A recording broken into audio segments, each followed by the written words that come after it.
What is going on? So I have been helping with a women's class, a Jiu-Jitsu women's class, and these ladies are finally starting to roll. And of course I'm rolling with them, and I am noticing these same things pop up over and over and over for these different ladies, and these same things happen to me too. So I figured, why not make a video to talk about these things, because you are definitely going to run into them when you start rolling and like your first year or so of rolling, all right? So let's get into it. And when you find your passion, it ignites you as a person. You just feel awesome.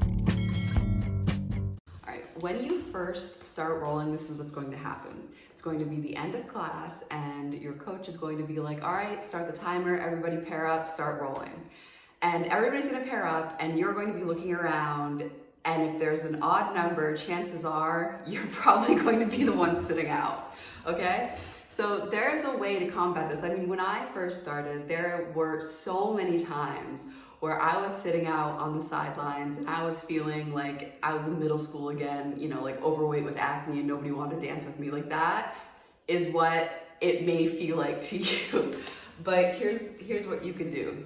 First of all, you want to like watch this video, like my previous video about choosing your partners, because when you know the coach is going to set the timer and have rolling at the end of class, you can mentally pick out who you are going to ask to roll with, and you can like be quick about asking them as soon as possible to be your rolling partner. And this is gonna be something that you're gonna have to like be the aggressor on, because I was talking with Gary and I was like, well, you know, we had a couple of ladies that started rolling, like how come you didn't go and ask them to roll when they were obviously like standing around feeling awkward because they didn't have a person to roll with? And he was like, you know, that's a good question, because I was afraid that maybe it would be uncomfortable and they would actually like have to say no. And I would just feel more comfortable if like a female approached me.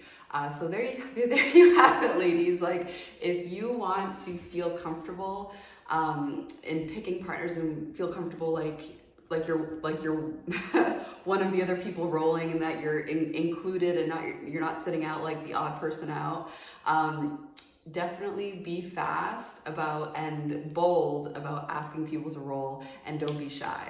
So that's like the first thing that you're going to have to overcome, is like actually getting on the mat and getting a partner quickly and getting over the hurdle of feeling like you don't belong. Because I definitely felt like a little bit of an outcast for like the first 6 months of rolling until I like got in it. All right. And when you start the roll, your instructor is going to say, start from the knees, all right? Now, this is what beginners often think of when literally starting from the knees. Like I have rolled with 2 women that have done this. They like start from the knees and they're like this. And I'm like, hold on, wait a minute, stop the phone, stop, you know, hold up. So if I start a roll from literally my knees like this, can anybody guess what I'm doing here that's like limiting? All right, first of all, if I'm sitting on my legs, I have taken away half of my weapons. I am sitting on my guard, and in Jiu-Jitsu, your guard is your legs, right? So if I am sitting on my guard, I cannot use my legs or my guard. I cannot control my opponent with my legs. So all of those moves are out the window. 50% of my body that I could use against this person is out the window. Like I can't play open guard. I can't get a person in my guard.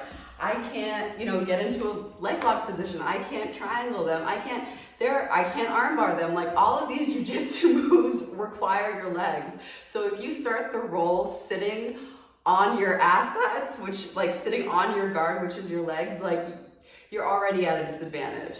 So when you start a roll, I know they say start from the knees, but don't literally start on your knees. Start from a combat position. So a combat position is one leg up, one leg down, and you're like this. And why this is more advantageous is you can actually move fast from here. Like from here, you know, I can get this leg out, I can stand up, this is called the combat position, and it's a lot more. Start from here, do not start from on your knees. You can actually do Jiu-Jitsu from this position, all right?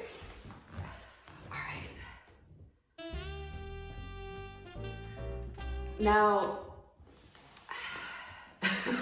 I've seen this a couple of times, like just this past week, okay? Now, I started rolling with somebody, and she automatically, like as soon as the roll started, she just like laid back like this, okay? Now I know the majority of jiu-jitsu that you have learned taught you techniques from your back, right? But if you watched my video regarding the positional advantage parameters of jiu-jitsu, you know that being on your back is not your first choice. Like, you don't want your first choice to be laid out on my back. Like, if you were in a self-defense situation, like a street fight, like let's say you were in an altercation, like it's like self-defense and you guys are like on your knees or on your feet or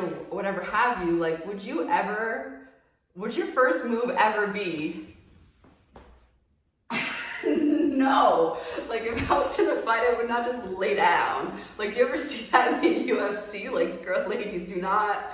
I know in jiu-jitsu we are taught a lot of techniques from our back, but it's not because that is a great position. It's because that's a position that we get into when shit's going down. You know what I mean? It's like, for example, we have an airbag for emergency stops, but do you default straight to the airbag if you were at a stop sign? No. Like, imagine using the airbag for every single stop sign. Like, you are defaulting to that position when you absolutely need to, and it's a holy shit moment. Do not, I repeat, do not, I never want to see you start a roll like this and then go to your back. Like, that's, no, ladies, we can do better. So let's move on to the next. I think we're on number 3 now. All right, so when I first started a roll with some of these ladies who were beginning to roll for the first time, I could tell that they did not have a plan because they were basically frozen like this, and they were just reacting off of what I was doing to them. So I remember I asked one, I was like, hey, like, when we started a roll, did you have a plan? And she's like, absolutely not. Like, I was just going off of what you were doing. So my next tip is there's a difference between action and reaction, right? Like, you can never be both cautious and aggressive at the same time. You are either thinking about what you are going to do next, or you are thinking about what they're doing and being defensive. And when you are rolling with somebody, it's like a battle of the wills. And for a beginner, let me just keep it simple for you, okay? These are like the top things that you want to do when you start a roll so that you are more offensive minded. So if you're starting from here, one thing that you want to do is you want to get them to their back, okay? So you can see how in the previous example, if you just laid out on your back, you just didn't have to work for them. So you want to get them on their back flat. You can do that by either, pulling up on an ankle or literally pushing their shoulders down. Your other goal is to get them flat on their back, to pass their guard, meaning get by their legs. That's another very, very good goal to have. Or you could do something simple like grab their wrist, cup the inside of their tricep, drag their arm, and get to their back. Those are all excellent goals to have. And even if you have zero technique so far that just having those goals in mind and just doing whatever your body naturally does to get there is 100 times better than not having a plan, okay? So that's my next tip is when you're starting from a combat position, have a goal in mind, whether that be something that you're working on, a technique that you're working on, or get them flat on their back, get past their legs, arm drive to take the back. Like those are all great things just to keep in mind and to go after. Girl, just get on your feet and run around them to their back. You know what I'm saying? Like, there, you have their back. Like those are my key, like 5 mistakes that I see people make, or the 5 hurdles that you're going to experience. And it's really great to be able to share some of these solutions with you so that you can, you know, go in and have a clue of what you're gonna do on the mat. And oh yes, one more thing.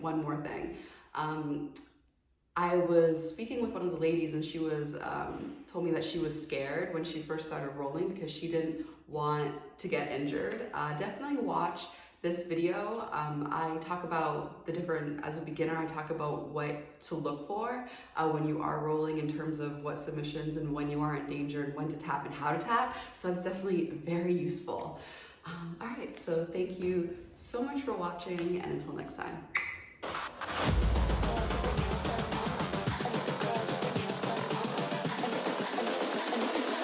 I think the girls with their nails done now.